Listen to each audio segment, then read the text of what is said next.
I've totally got that. It's fine. So great.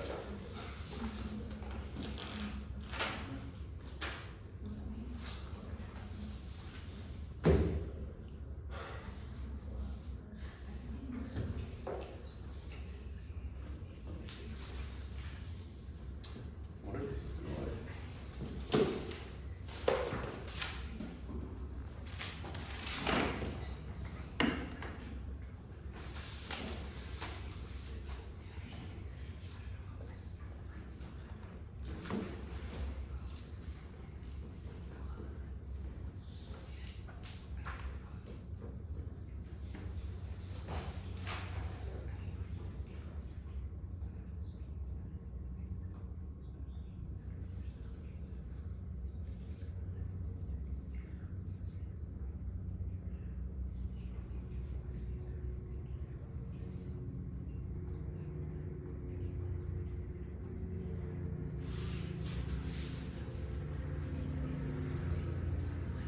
Sorry, Okay. Beginning my speech in 3, 2, 1. So as the affirmative team, we propose that we would prefer unicameral parliaments over bicameral parliaments. And there are a few very clear reasons for this. So I'm going to do 3 things in today's debate. Firstly, I'm going to show you that by having unicameral parliaments will prevent gridlock, and why gridlock is especially bad, and why getting this parliamentary efficiency is much better. The second thing I'll do in tonight's debate is show why it improves representative democracy as a whole and makes democracy more representative. And the third thing I'll do is prove why it increases accountability and it makes voters feel much more integrated into the democratic process. So the first thing that we should do is just look at the status quo. So in the status quo, we see a significant amount of bicameral parliaments, and these bicameral parliaments are very ineffective, and this is for a few reasons. The first thing is that they encounter a significant amount of legislative gridlock. Now, what is this? This is extremely bad, inactive, and ineffective. It's where we cannot get bills passed because bills get stuck bouncing between the houses of representatives and the houses of parliament, and essentially either never get passed or have to have profound concessions in them, where basically they lose a lot of their substance. So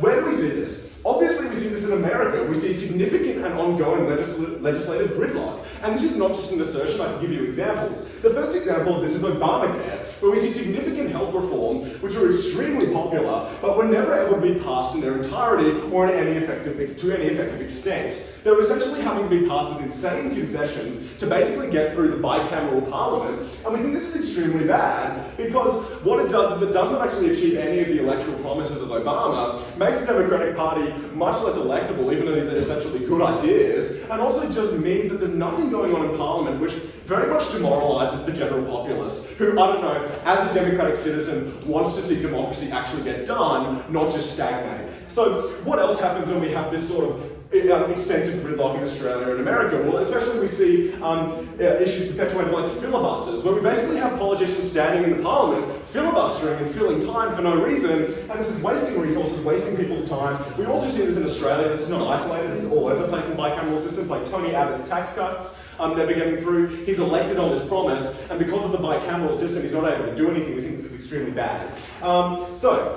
Why is this bad? It betrays electoral promises. It's very undemocratic, and it's terrible for democracy not to be able to get things through. So it's terrible that Obama is elected and Abbott is elected, but the promises are never achieved because of the bicameral system and the bureaucratic red tape. So most bicameral systems have also, this is exacerbated by the fact that most bicameral systems have a majority from different parties in different parts of the houses. Like, very often, like in America, we see the Democrats are in the Senate, but the Republicans are in the House. Of course, this just exacerbates all the issues that I've just said prior and makes the gridlock even deeper, which is extremely bad. So why is this gridlock going to happen? So what happens under our house with this unicameral world, which is much better? So if we don't have another group of parties in a higher house, if we don't have more hoops to jump through, there will just be more efficient steps to actually get the democratic process done. We're going to have less steps and much more efficient processes. This saves resources, saves time, and actually makes the government pragmatic. Yet there are still tensions. It's important to remember that there's still going to be very lively debates and the proper democratic process, as in engaging in sort of the Socratic method and making sure that bills are actually debated. Because the majority will still have a pragmatic, there will still be a function of the minor houses and of course the opposition house in the unicameral world. So, but also it actually makes the democratic debating process much better when they're debating bills, because minority houses who are often snubbed when it comes to going to higher houses in the bicameral system, like the Greens and the Teals in Australia that have seen increasing sway, actually have a greater ability to exert their power and sway and make the democracy more representative by having a bigger say in the unicameral house and not having to jump through more bureaucratic hoops by having their position presented in the unicameral house and then having to go up to the Senate as well. So because there are less bureaucratic blocks, we can see a more representative world, which I think is better. So this is greater access for more policies, there's less concessions, this is good for party integrity and transparency and good for the democratic process overall. And also the other thing that exacerbates this terribly is election cycles are often not timed together. This means that often the Senate will be re-elected in the middle of the House's sitting time. What does this mean? It means a lot of bills actually have to get redrafted. And we just see that this becomes a really unnecessary and quite an odious affront to efficiency and actually getting things done in Parliament, which we think is an inherent good, and I'm going to show you now why this is true. So there's a few impacts. So in the status quo, I want to preface what's happening in the status quo so you understand how important these impacts are. Voters are disenfranchised, voters are disillusioned, and voters are disenchanted. All of these are dis things, it's bad, economy, the democracy is not working in its intended state. Many people with hope from Obama became extremely disenfranchised and disenchanted because, of course, Obama got nothing done because of the bicameral system. And what does this mean? We see like actual people participating in the democratic function as a citizen are now unregistered Democrats. We think this is very bad because we want people to engage and believe that their engagement with the democratic process and electing people into the House is actually effective. Many people are not showing up to vote. We're seeing donkey votes, we're seeing uninformed votes, we're seeing bad voting and not considered voting. So we think this is a massive impact that is perpetuated, as I've said, for all these reasons because of the bicameral system, which is extremely bad for the democratic process. The second thing is that the inefficiency of the bicameral system is extremely bad because time-sensitive bills need quick action. Like, we're seeing this especially prescient today. Like, we need aid to go to Israel and Palestine. We need aid to go to Ukraine. We need action to be taken quickly, and yet this is not happening because things are getting stuck with bureaucratic blocks. But it's not just international relations. We also see this with price gouging. In Australia, we need to fix the cost of living crisis. We need to stop price gouging, but all of these bills are getting massively delayed in the bicameral system. So this is an extremely bad impact for citizens of the state and also for the democracy. And of course, the system will become more antagonistic because of these bureaucratic blocks, which we think is bad. The second thing, we're going to get greater representative democracy. So unicameral houses in New Zealand is the House of Representatives. That's the unicameral house. So why is this better? The House is based on more specific electorates. It makes it more representative, whereas the Senate is much more general and it's often a higher house. It's less effective, it's more broad, and it's less targeted issues, which we don't think is very effective. It is also much less representative. We see in Australia, the House of Representatives is taking some strides into becoming more representative of minorities,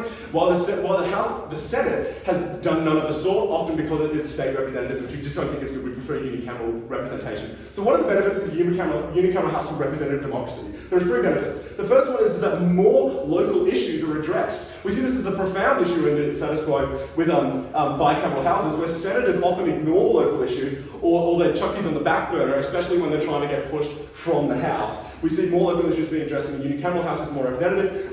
It's more representative of the people in more specific areas. We think this is going to allow more women to be represented in Parliament. We think this is going to be allowed to let more people of cultural minorities and racial minorities to be represented in Parliament, especially because these are elected on electorates, which is much more specific and much more representative for democracy. And people feel better about voting in politics because they believe that votes are actually much more tangible and going towards more tangible change. So therefore we'll prove to you why the democratic system is actually improved under the unicameral House. The third thing I want to talk about then is why voter attitudes and accountability is improved by unicameral House. The first thing is that accountability is improved because politicians can no longer fall back on bureaucratic problems for why they're not doing anything, not passing any of their bills and not fulfilling their promises. Now people can much clearer say, no, you're not fulfilling your promises because you're not doing your job properly, you're not being effective, you're not being pragmatic. They can't just go, oh no, the Senate's not a majority, they bounced it back, it's not my fault, and then get away with not doing anything or get away with betraying political promises. I think this is extremely bad and we get rid of this. And what does this mean? It means more voter engagement because they know that politicians are going to be less dubious and they're actually going to get their job done and be more transparent. Therefore, more people are going to engage in the democratic process. It's going to be much better representation of issues and therefore we win this debate because the democratic process is overall benefited. Therefore, I'm proud to affirm.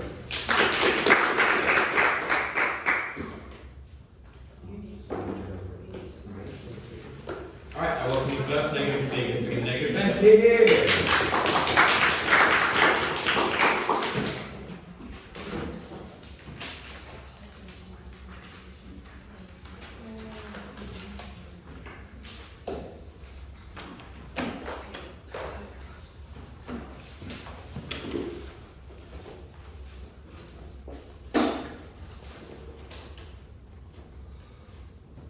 two issues in this speech, both of which are largely responsive to what we heard at 1A. First issue is on equitable representation in democracy, and then the second issue is on actually passing good legislation and policy.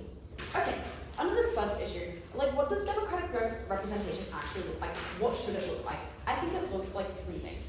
Firstly, obviously democratic representation best encapsulates the will of the people. I think that happens when three things occur. Firstly, when opinions change over time, that's actually reflected in the government. Secondly, that the candidates who are being elected are representative of what the population as a whole actually wants. And thirdly, when there's systems and measures for political accountability to take place. Finally, under this point, I'm gonna just talk about gridlock for a bit at the very end, and why that's kind of an important function of democracy and democratic systems as we see. Okay, I think that bicameralism just makes equitable representation and democracy work a lot better for these three reasons. So let's start at time changes and why it's important that opinion changes over time are reflected in government. I think that and first off acknowledges that the second house is in a bicameral system is usually elected in at a different time and on a different time schedule to the primary house, and generally they'll be in a minority position. I think that this is important. For example, Australian senators have 6-year terms, half are elected, or in the US they have a midterm system. Note that the reason why this is so important is that the political trend of Senate minority, of the Senate majority being the House minority, is often seen as a swing against the current government. It often sends a message to the current government that what they're doing isn't liked or is liked. That's really important. I think that those changes are reflective of whether people actually support the current government that's sitting, and also just having more regular elections is really good because it means that the most up-to-date things are happening. I think to that extent it fosters democracy. Note that they can't just turn around and say that they're going to have more regular elections in a unicameral system. That doesn't fix anything because you need a longest term to sit in each house to actually follow through on things like policy. Having a term that's less than 3 or 4 years means that you probably won't be able to realize policy goals. However, when you have a 2-house system where you do actually reflect these, that just encourages bipartisan cooperation without necessarily overchanging your entire government every 3 years. Okay, I think that then the second issue under why we get democratic representation is talking about how you have candidates representative of the population. I think that in most bicameral systems, you elect the Senate and the House in a different way. So I'm just going to go through this quickly and explain why that's so important for election. Because they try to tell you that having an electoral system, which is so much better for democracy. I think that that's the electoral system's fine, but it's bad in a unicameral party because we often see in elections that the party with the highest first preference vote share isn't the party that actually gets in. The Labour Party might get more votes, but the Liberal Party wins more seats, and therefore the Liberal Party gets in. I think that that's relatively undemocratic at the point where the views of the majority of the population aren't actually what's represented in government. That's really bad. I think that then the Senate is generally elected in proportional representation, so it's based on the total percentage of the vote share, but doesn't have electorates. It that then means that what am I saying here? Oh yeah, that then means that your Senate rep kind of has no attachment to your specific electorate and issues. So it also independently is a flawed system. I think that because both systems are flawed by themselves, it's only when you have both systems combined that you actually get democratic elections and democratic representation, because you have people who are elected more for your electorate to serve your views, but also just based on the total vote share. The other thing to note here is that when you elect based on the total vote share, you tend to get more minority parties in, because the Greens might get 40% of the vote, and therefore or 30% of the vote and lose every single seat at an electoral level. But if they get 30% of the vote on a Senate election, then that means that they will actually get senators. That's really important. I'll talk about the importance of minor parties later, but just note that that's a mechanism that is in this debate. Okay, thirdly, on this subpoint about equitable representation in democracy, and this is about accountability. I think that under the status quo, we've already acknowledged, both houses are rarely held by the same party. That's because of two things. Firstly, that time difference in when you're voting for each party, for each house, and secondly, because there's different systems of voting for why these candidates get in proportional electoral representation. I think that this ensures that you have political accountability. Note that under the Australian federal system, the Senate runs a lot of inquiries into things that federal members and federal policy is doing, and the reason that they can do that is because they have things they're generally in the minority government in the House, so they don't necessarily have to blindly support whatever the majority party is doing. They also have more minority, they also have more minor party or independent candidates in the Senate. That means you have more accountability because you have more people who aren't necessarily just going to blind sheep follow Scott Morrison. That's a good thing because it means that the government actually being forced to be publicly held accountable. The final thing that I'm going to talk about in this issue is just a few responses to the whole gridlock point that was brought up at first act, because I think that it's kind of largely irrelevant, and the gridlock is a fundamental bit of democracy. So 4 reasons why a gridlock is like kind of like a good thing in democracy. Firstly, I think that gridlock's just good because it reflects that there is a fundamental issue in policy. You don't want to pass policy that is rushed, that has like a political agenda that isn't actually to help like constituents in an electorate. I think that then the second reason why gridlock is good is because it actually like reflects that like the democratically elected people are like blocking this bill, and therefore like it's probably something that the people of like whatever nation like want as a whole. Like I don't know if that makes sense, actually, right? I think it just like reflects democracy more because you're having like elected people also blocking this bill. Like there's more checks on that. Secondly then, I think that like there are already mechanisms under the status quo to prevent prolonged gridlock periods. That looks like in the federal parliament in Australia, you have double disillusionments. Even though it like wasn't an example, like you can call early elections if you're not passing policy through. Like Tasmania did that recently because they couldn't pass policy through, right? Like that's like something that's totally fine and acceptable to do and is done. If you can't actually pass policy, like we already have systems in a bicameral system that allow for like gridlock not to happen. The opposition called donkey vote point here was like really strange because I think that people will vote if there's gridlock because people are like, something needs to change in the system so that policy can pass. I'm going to go out and vote in this election so that there's not more gridlock. Okay, third reason why gridlock's bad, why gridlock's fine, I think that important bills like COVID bills or whatever get passed anyway, and they get passed really quickly in a bicameral system because it's largely agreed by both parties, and that's a good thing. Fourth reason is that like I think that the counterfactual is just that policy is passed with no checks and balances. That means that you don't need any sort of multi-party system, like you don't need to like talk with any other party because you know that if you have a majority in government, then your party's just going to vote for that policy anyway. So like, what's the point in debating it at all? You're not going to get debated policy. That's so bad. That leads me now into the second issue in this debate, which is on like legislation and policy in general. So question number here is, why is unicameralism actually bad at passing legislation? I think that like there's a few reasons here. Firstly, unicameralism is like based on only one house's majority, therefore legislation might not be democratic. I think I've already established like why that's the case. Like at the point where 51% of the government can like vote in a policy, that's not a democratic like policy within the whole government, let alone like the whole population. I think secondly, you cannot foster bipartisan support. I've already explained why that wouldn't happen in like kind of a gridlock situation, but like at the point where a party has a majority, like they have no reason to seek bipartisan support. They don't need any sort of cooperation. I think cooperation is good because you're more democratic, you're getting like more informed policy, and like you're getting more policy as a whole as well. I think that thirdly then, why unicameralism is so bad at getting good policy is that it just encourages corruption. Because like at the point where your government policy is unchecked because you have a majority, you're like, there's nothing stopping you from before an election just like handing out a bunch of benefits to people or like doing things like the sports war scandal or whatever else. I think that that's really bad because it means that you're like, as a party, can just like serve to like win like party votes before an election or like just whenever, because there's no one else in like mind who's like an upper power, like essentially having an authoritative like thing to check that. I think it also makes it just easier to secure long-term power if you as a party have like just like full control over your entire like government country system, because that makes it easier just like to like put more money in for the next election. I have more notes around like why bicameralism was so good, but I think that I've already explained like at the point where unicameralism is so bad,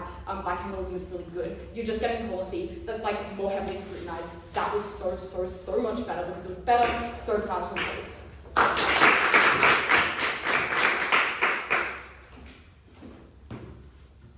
Alright, I thank the first negative speaker for their speech, and I welcome the second affirmative speaker to continue the debate. Here.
three things. First, establishing what are the main problems with the bicameral system. We told you there were 5 main issues. One was gridlocks, 2 antagonism over negotiating in terms of the political system, 3 being unrepresentation, 4 being that politicians kind of evade accountability and this issue of how do we address corruption or holding them accountable, and then 5thly, just it's very confusing and how does that impact voters essentially.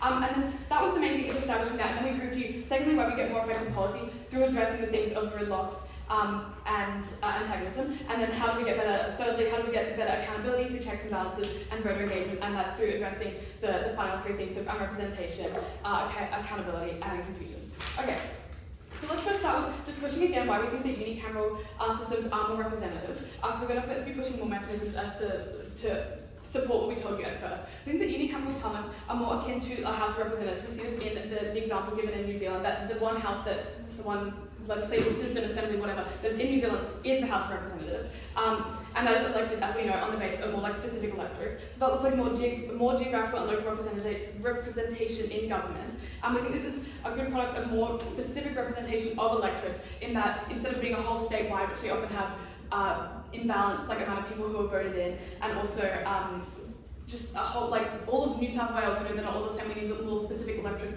We often see this even in, for example, the voice, there within different electorates, people believe different things just based on different education levels, different specialties in that specific area. We think it's really important to have these differences in electorates, and the House is significantly important. And that is why it's a good thing in terms of that House section and being representative.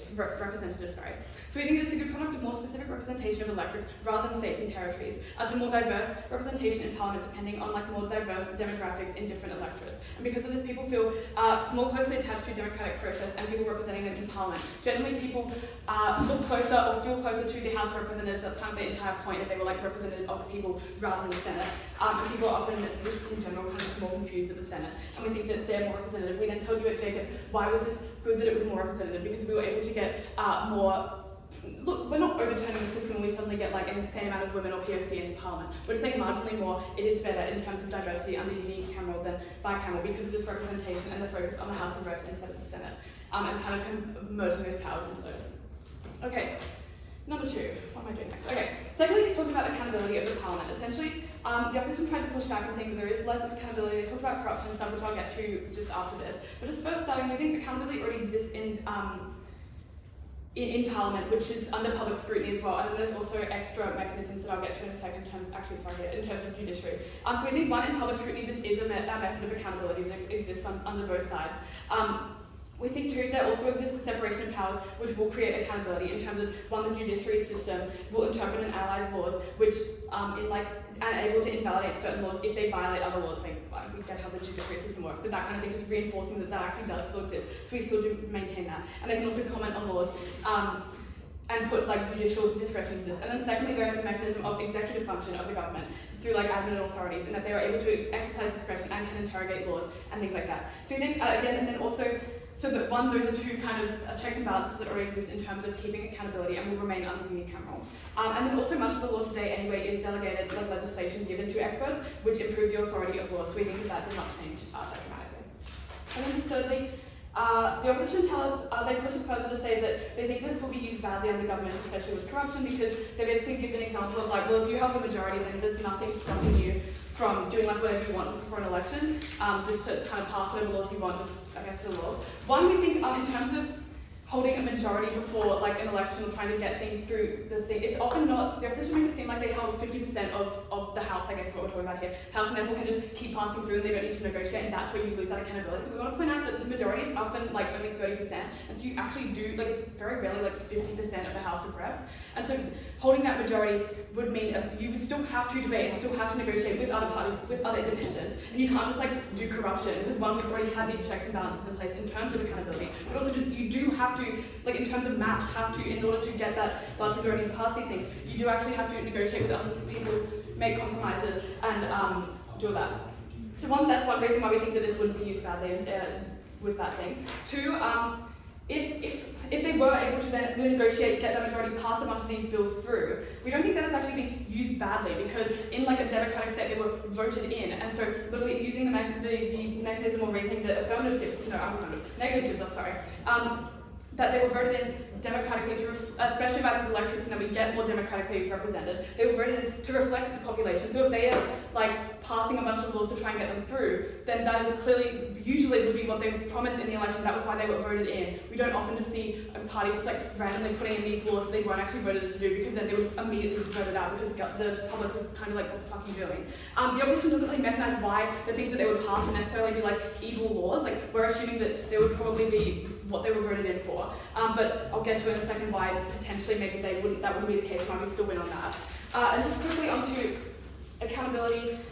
Another reason why we still get accountability on our side beyond the extra thing that I told you about executive and judicial powers is just in terms of holding politicians accountable. Instead of in the status quo, if they fail to get politicians through, they can just blame this failure on bureaucratic blocks. They can blame it on the system instead of themselves. They avoid that electoral backlash. And instead, by removing this, one, we kind of get two things. Either the legislation gets through more, and so they can do what they're elected to do, as we proved to you at Jacob, or two, if the legislation doesn't go through, the politician is the one that gets blamed. They can't just go like, oh, it got gridlocked, like, oops, my bad. Like, no, it's because they didn't write the bill well enough. They did not negotiate it well enough. That falls on them. That's their skill as a politician. People can recognize that, vote them out. We think that that is much better. Accountability is good because it increases transparency, which is important for voters. To engagement, they want trust, they want integrity, and politicians can then be punished for bad bills. They're incentivized to plan better so more policies get through. We think we improve that overall. But we think even if these accountability mechanisms are not as strong, that way we still get those extra checks and balances. But in the cases that there are genuine corruption in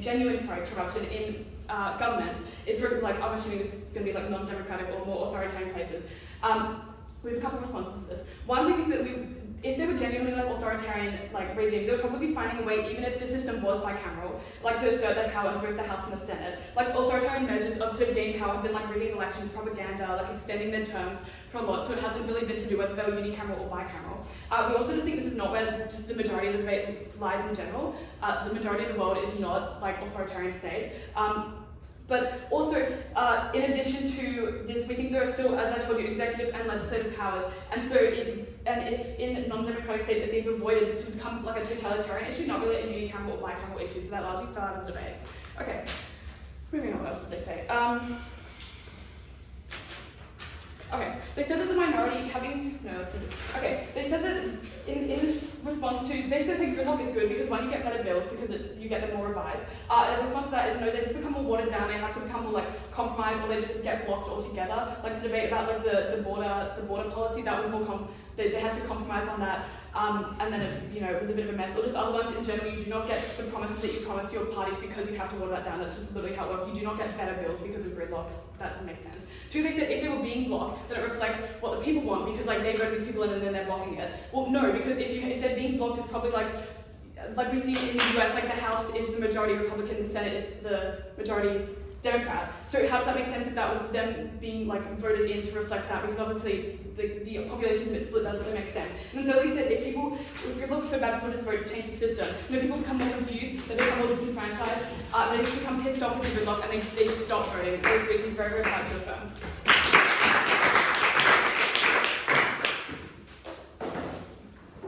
Alright, I thank the second affirmative speaker, and I welcome the second negative speaker to continue the negative bench. Here.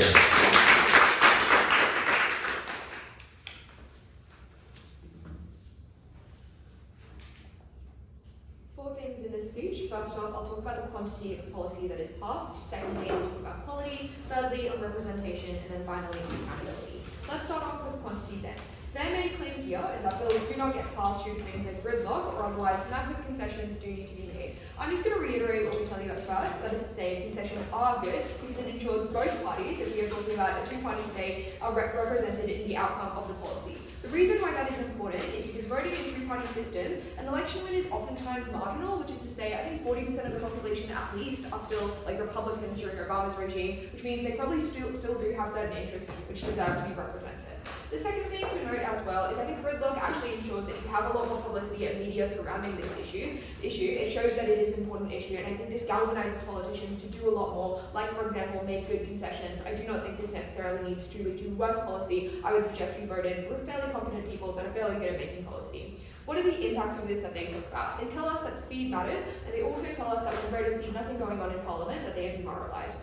Just quickly on the second thing there, obviously voters feel just so much shittier if they see bad policy being passed. I think bad policy is quite bad as well. On the first, I think it's important to note that again, we can get speed when it matters. That is to say, for example, when it is a bipartisan issue that affects all sorts of people across all electorates, the entire parliament will get shit on if they do not listen to the people and actually pass this policy. That's the reason why, for example, a lot of COVID policy got passed really fast, recognizing that it hurts both Democrats and Republicans, or like LNP and ALP, and so it's far more likely to get pushed through, or otherwise they do get critiqued. The second thing to note as well is obviously there is no guarantee that the ruling government is necessarily going to pass only good things fast, and I think it's also important to know that if they do pass good things fast, they're also likely to pass bad things fast as well. Unsure why this only applies to one thing. But the final thing I want to talk about here is why bad policy is incredibly damaging. That is to say, for the vast majority of issues, which are not necessarily speed sensitive, bad policy is bad because first off, it is incredibly expensive. That is money that comes from taxpayers. People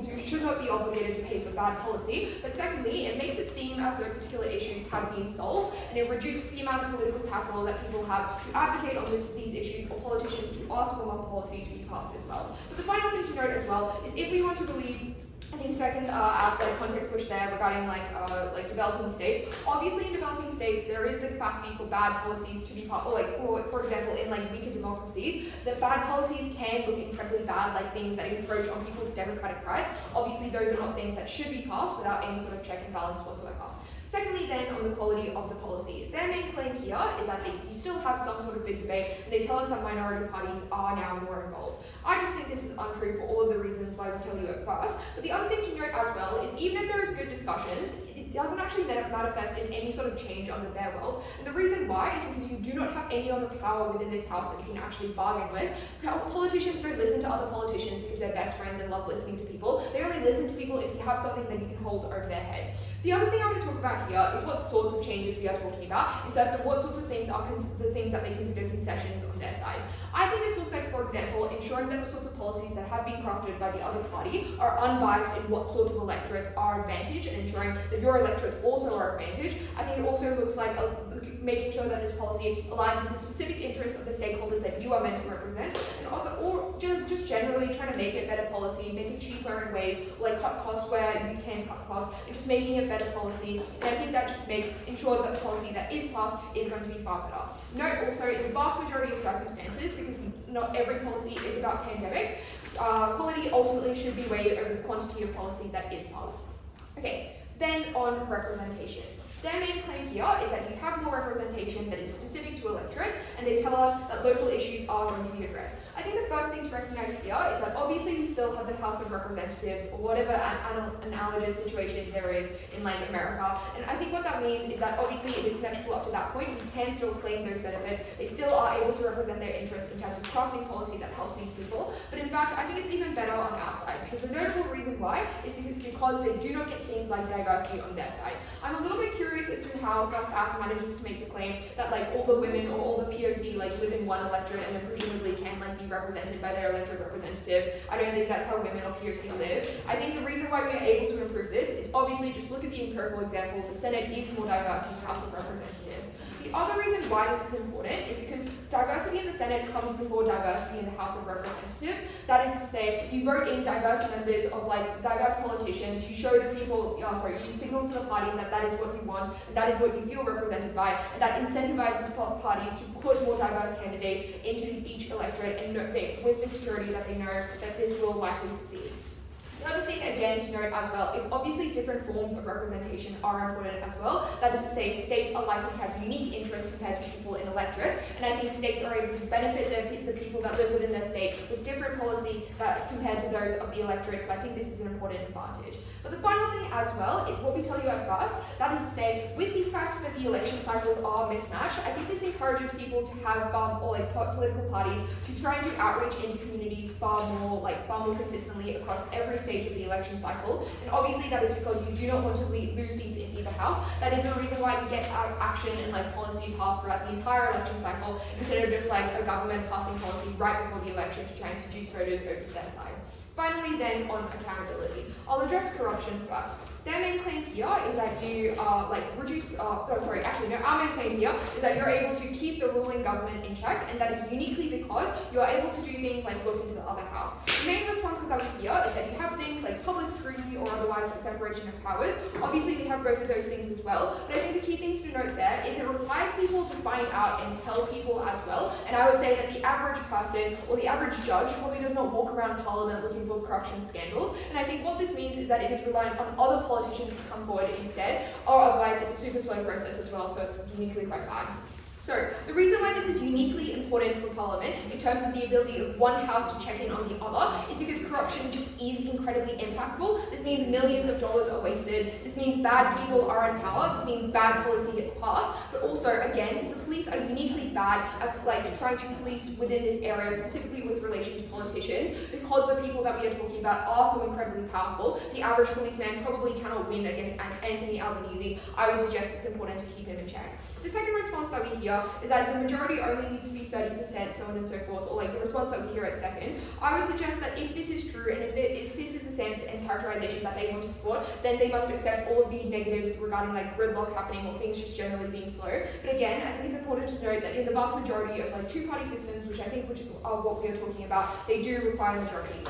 Their final claim then is that within accountability is that politicians are able to blame their failures from passing policy on bureaucracy. Again, I think it's important to note that the average reasonable person is relatively smart, probably does consume the news, and I think what this means is obviously a good political party should be able to negotiate with different parties in order to achieve their aims. I think you view your politicians as being incompetent if they are unable to do this. I think they're able to understand that you can do things like negotiate deals in order to pass your policy through.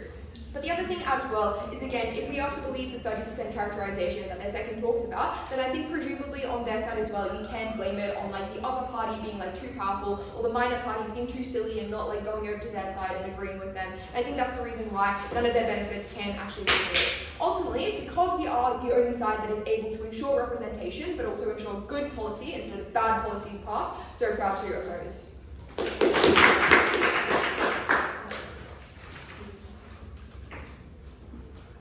Okay, I welcome the third affirmative speaker to conclude the affirmative bench. Woo!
Starting my speech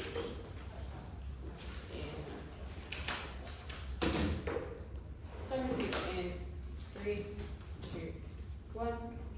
Three things here. Firstly, on the question of gridlocks. Secondly, on the question of good or bad policy. And thirdly, on other miscellaneous stuff about representation and moving forward.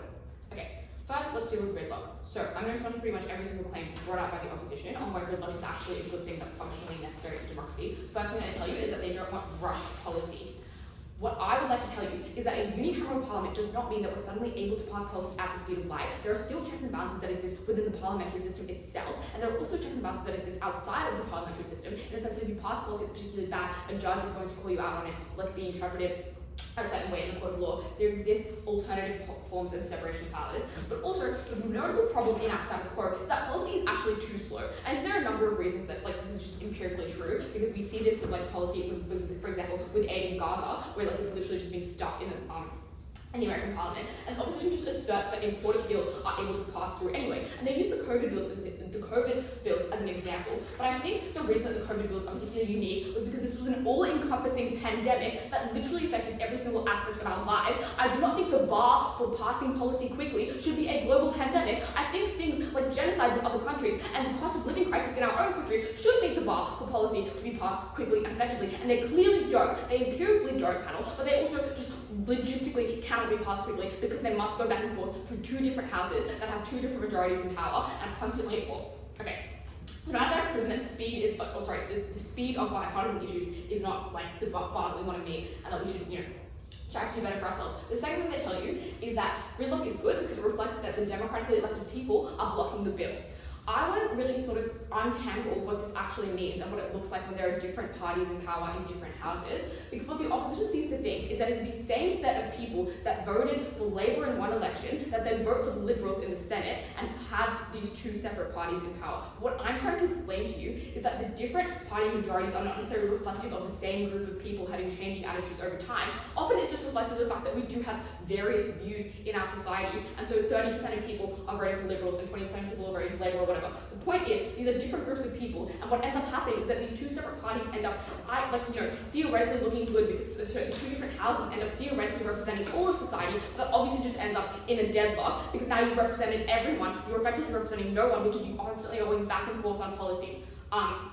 So for example, Party A might win more electorate seats and win the House of Representatives, whereas Party B might, 2 years later, be able to win the Senate because they have more numbers. This obviously is just a different, this is about the different ways that those votes are counted, because as the opposition literally concedes themselves, the way that you win electorates and then you get the majority of electorates is different to the way that you win the sheer number of votes that you do in the Senate. So not only is this a different group of people voting, it's also a different mechanism of counting the votes, which is why we think there are two different groups of people that are being represented here. And the reason that's uniquely that is because of all the harms of gridlock that I give you, that Jacob gives you, about the filibuster and about how time-sensitive things don't get passed through. So now that we've explained that, moving on to the third claim they give you about how there are mechanisms in place like double dissolutions and stuff like that, I just think this is completely irrelevant. Those mechanisms are incredibly rare and difficult to do. We're not going to have double dissolution every 2 days, and we shouldn't need to just so we can pass cost of living crisis measures.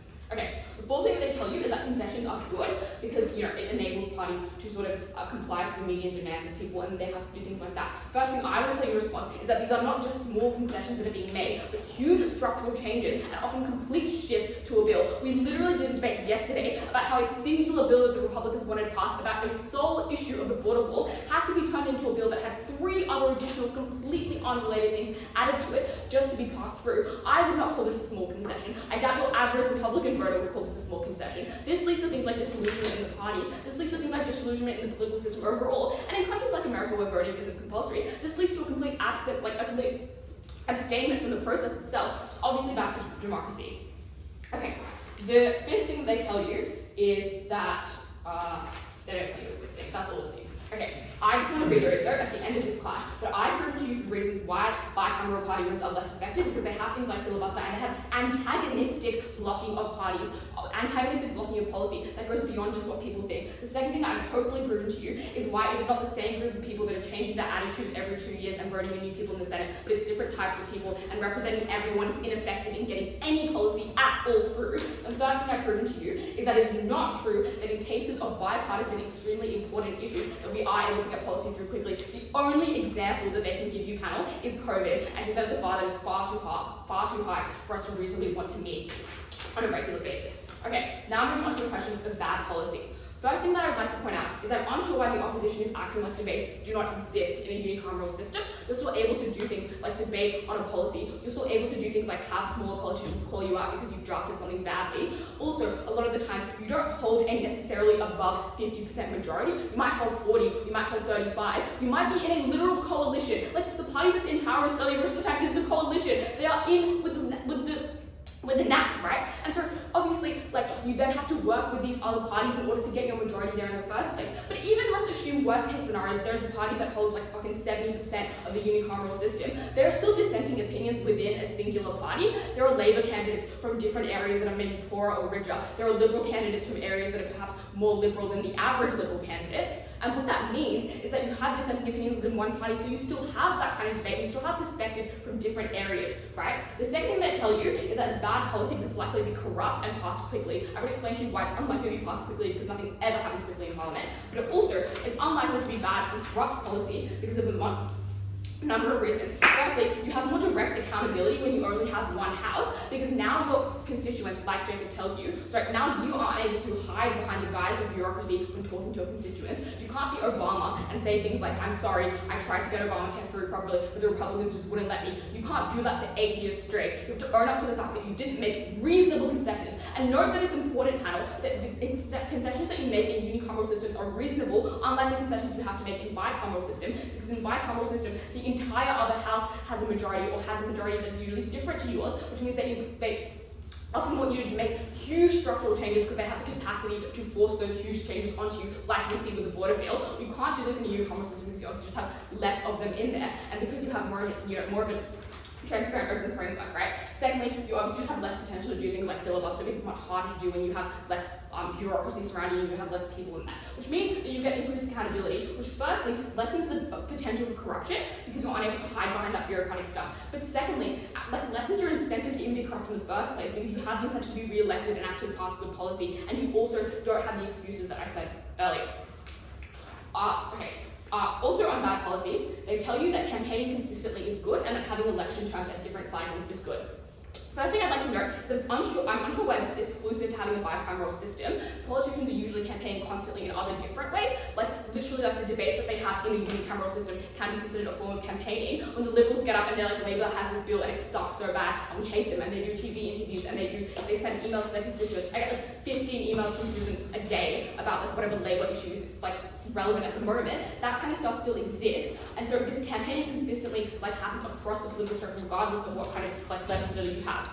The second thing they tell you is that Senate inquiries are really important for things like corruption. What I'd like to note is that most unicameral systems have a more powerful anti-corruption commission, and this isn't a huge have a more powerful anti-corruption commission because they have less of their bureaucracy being taken up by the fact they have two houses. So for example, New Zealand has like a more powerful anti-corruption commission because they're given the tools and the resources to do things like prosecute politicians for corruption. Okay. The last thing they tell you is that times change and opinions change, and like it sends a message to the party when another party is elected. Okay, awesome. So fast and fun.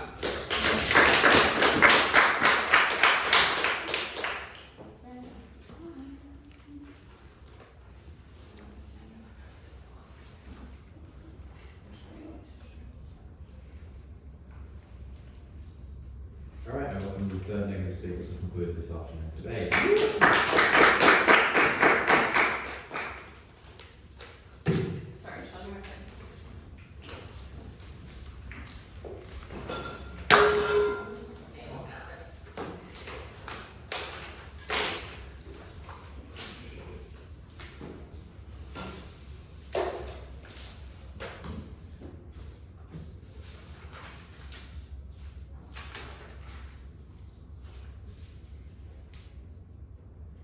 There is tension inside affirmative's case because they tell you that most of the time the government only has elected 30 to 40%, but Senate, and therefore that serves as a gridlock, and therefore that also serves to some concessions in the House. But also tell you they get faster policy because there is no gridlock and there are no concessions made. They have to make a decision in this debate. They haven't. So one or the other is true, and guess what? They don't win on either. So that's what I'm going to prove in this speech. Firstly, who better represents the voting democratic views, but secondly, who actually produces better policy? Those are two issues in this debate. Firstly, on democratic views, I think the first thing we get is this idea that certain minorities and women as well do not get represented, in the House because of the double house system, because there's less area base. The first the first response we give you is quite obviously at second to say that women and gender minorities do not all live in the same area, and especially women, right? Which that is quite intuitive. Don't understand how that works on their side. But secondly, we tell you that it's empirically true, as you can see in the upper house, there are actually more minority parties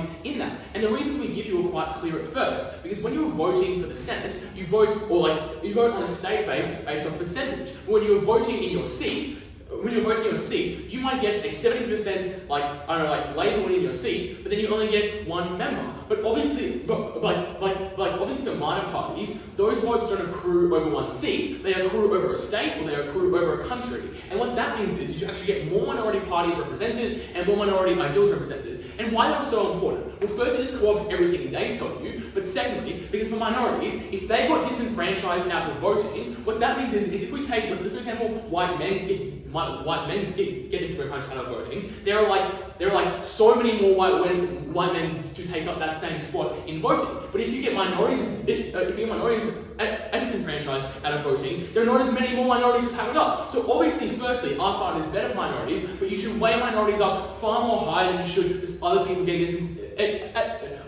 getting disenfranchised because of a supposed gridlock in minority parties, not liking policy in the first place. That was especially important for all the reasons they also give you.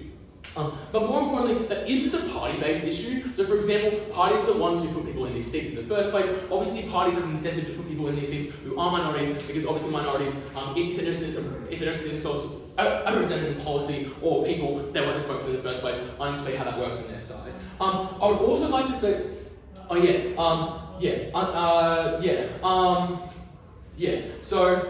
So anyway, I'm moving on. I also think it is just true to actually prove why democracy is also state-based to some degree. And the reasons we give you are quite clear. That is to say that there are issues on a state or national level that people in their one electorate do not choose to focus on for a number of reasons. And the reasons are the same ones they give you about why it's so important to focus on your seat more than anything else, because that is how you get elected. But it is also true that there are some issues that don't just impact your seat, but more importantly, impact the whole of Australia. And it was no incentive of that person in that one seat to look at the economic impacts of policy over the whole of Australia sometimes. Sometimes it was more important than to look at economic impact just in their seat. And that is why it is so important in this debate to have an upper house that thinks about things on a 6-year scale rather than a 3-year scale, that thinks about things on an Australia-wide scale or a Queensland scale, rather than just a tiny seat that has like 20,000 constituents, whatever. At times, obviously those two things are the exact same importance in this debate, but I think we get both, they don't get the other. That is why it is so clearly win that thing. But also,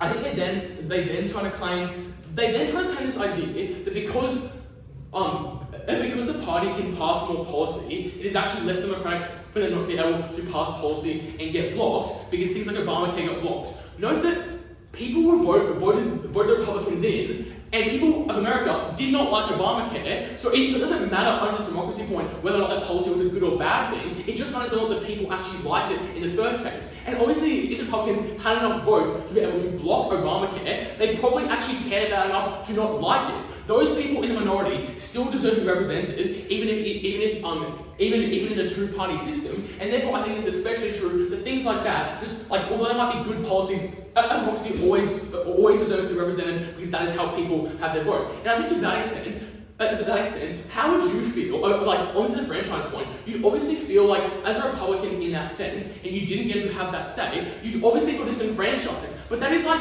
half of the country that now disenfranchised on their side. So I think that that's even further how you get disenfranchised voters for that 3-year period of time, especially. That is how we overwhelmingly win democracy at this point. But note that it doesn't even matter if we get better policy in the second issue, although we do, because it was so important to uphold democracy in the first case. Secondly then, on better policy, and I think that it's important to go back to my idea. You can't have both worlds on apps, where you do get gridlock and you do only get 30-40%, but then you also get this idea that policy just passes so quickly all the time. There's a major tension in their case that never gets solved, and it makes no sense. I think they do it because they highlight that both our material on that sense is so very important. They highlight the fact that gridlock is very important in that sense, but also they actually concede there that gridlock is actually a really good thing, therefore, and I think that to that extent, they actually lose gridlock entirely on why it is good and actually win this debate overwhelmingly already. But note further that on their side, as they conceded, they are probably more likely to pass bad policy. So now we'll do some weighing. Why is passing bad policy so much worse than not passing good policy at all? And the reasons we give you at second are good enough, but I'm going to add to them. Because the reason we give you at second is the idea that obviously if you're spending more money, firstly it takes away money from the taxpayers, secondly people think the issue is solved so don't care anymore, but thirdly and most importantly I think, what it actually does then is it takes you a step back. Because obviously if you were at square one and bad policy takes you back a square, I need a bigger set of good policy or more good policies to get me back where I would be if I only had one good policy in the first place. So bad policy actually doesn't get you any closer to being better for citizens, it only makes you worse. So guess what? On that sense, passing bad policy in itself is actually worse than passing good policy. I also want to point to the fact that gridlocks aren't actually that pivotal in society. I think they overweigh this in majority because guess what? Society is still functioning. We are also living here today. Australia and countries that do have this on the whole I think are functioning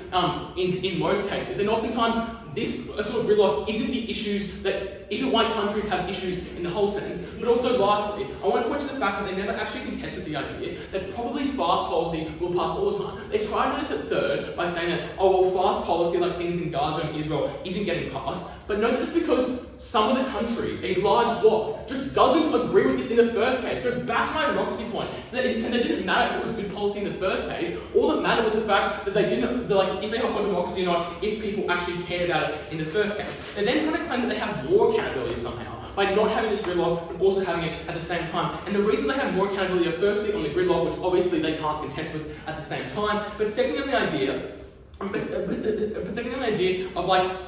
if you are some reason you can't hold people account if they are they say this idea or you can always just blame the other house for blocking the bill, but obviously if you're voting no to a bill and then blaming the other house for blocking it, people can still look at you and go, wait, but you voted no to the bill? Obviously you can still say, but I still want that policy to get passed. I don't understand how that thing ever stands. But lastly on corruption, you're always told that corruption comes with politicians being able to talk to each other and have that thing at second. I think that goes uncontested. I think there's this debate on both issues. Thank you.